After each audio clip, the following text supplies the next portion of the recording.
50 years after the Persian Wars, the historian Herodotus traveled deep into the Persian Empire.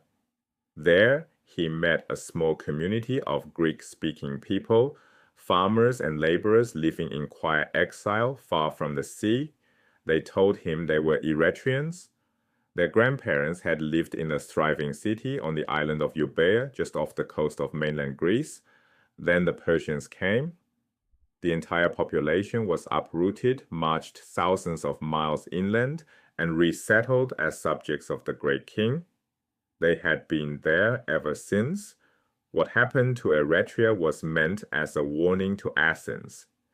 Athens chose to fight anyway. To understand the choice, we need to see what the Persians did differently this time. In 492 BC, Darius sent his first expedition against Greece by the northern route, a massive army marching along the coast of Thrace, the fleet sailing alongside. A storm at Mount Athos destroyed 300 ships, 20,000 men drowned. Darius abandoned the northern approach entirely. He appointed two new commanders, Datis, a Mede, and his nephew Artaphernes, loaded troops and cavalry onto transport ships, and sailed them straight across the open Aegean. They island-hopped through the Cyclades, that ring of islands in the central Aegean. Every island submitted on sight. No resistance, Persian power now appeared inescapable, arriving by sea in fair weather without warning.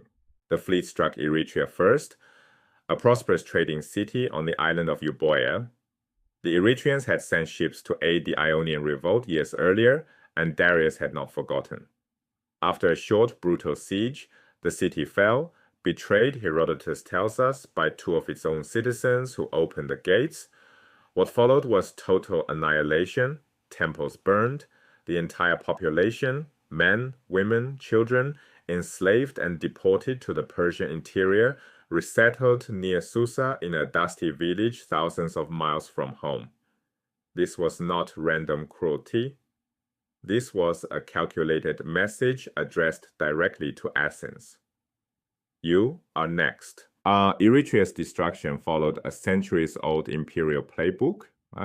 Mass deportation, uprooting entire populations and resettling them far from home, was a tool the great empires of the ancient Near East had perfected over generations. Around 722 BC, the Assyrians deported the northern tribes of Israel and the so-called lost tribes, never to return. Around 586 BC, the Babylonians deported the Jews from Judah, the Babylonian Exile. Persia inherited this technique and wielded it with precision. Every city facing the Persian fleet now knew exactly what resistance would cost. From Eretria, the Persian fleet sailed south along the coast of Attica and landed at Marathon, a broad, flat plain on the northeast shore, about 26 miles from Athens. The Persians did not choose this site by accident. They had a guide, Hippias, the exiled tyrant of Athens, whom Darius planned to reinstall as puppet ruler. The Pisistratids, Hippias's dynasty, had once dominated the city, their rise funded partly by horse racing victories at the Great Games. Thrown out roughly 22 years earlier, Hippias picked this landing spot himself. He knew the terrain and which roads led to the city. He counted on a network of sympathizers still inside Athens, all allies ready to open the gates from within. Persia had its insider. Athens faced an agonizing choice. The city had roughly 10,000 hoplites, citizen soldiers fighting in heavy bronze armor. No Greek force had ever defeated the Persians in open battle. The best result anyone had managed was Croesus of Lydia fighting Cyrus to a draw before losing everything. A strong case existed for staying behind the city walls, guarding the gates, and hoping to contain Hippias's allies. Eretria's annihilation hung over every argument. Resistance meant destruction, but walls would not help if someone inside opened the gates. Delay only gave the Persians more time to exploit that advantage. The Persians had their insider, but Athens, almost by accident, had one too. His name was Miltiades. Born into a prominent Athenian aristocratic family, Miltiades had taken control of the Chersonese, the Gallipoli Peninsula, and that long finger of land pointing toward Troy, controlling the strait between the Black Sea and the Aegean. As tyrant of the Chersonese, Miltiades was a vassal, a subordinate ruler owing loyalty to the great king.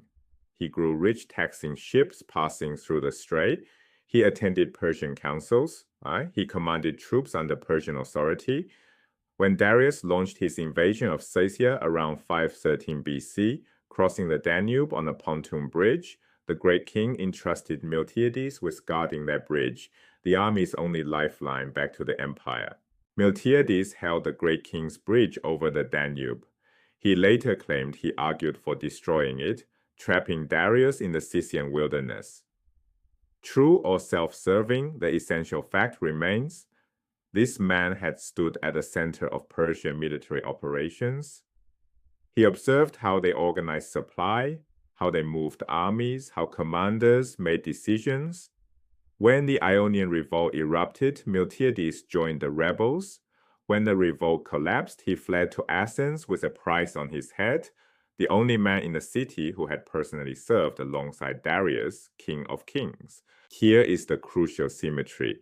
Persia brought Hippias, their insider, to crack Athens open from within. Athens possessed Miltiades, a man who had served Darius personally and understood Persian command structure, logistics, and battlefield thinking.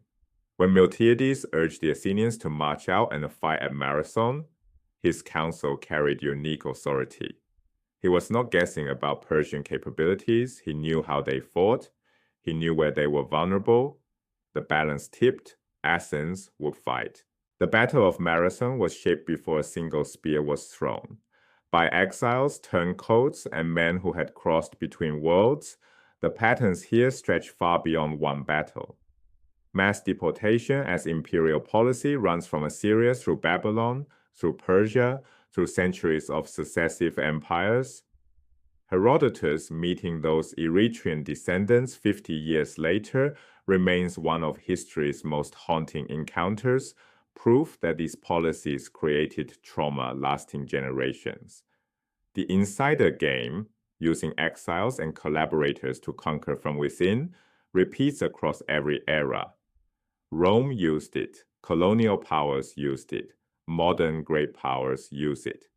Hippias is an archetype. And Athens' decision to march out was not inevitable. It required a specific man with specific knowledge at a specific moment. Miltiades' presence in Athens was almost accidental, a product of his family's ventures in Thrace and his entanglement with Darius' Scythian campaign. Without him, the debate might have gone the other way. The army will march. At Marathon, 10,000 Athenians will face the might of Persia in the open field. What happens next will reshape the ancient world.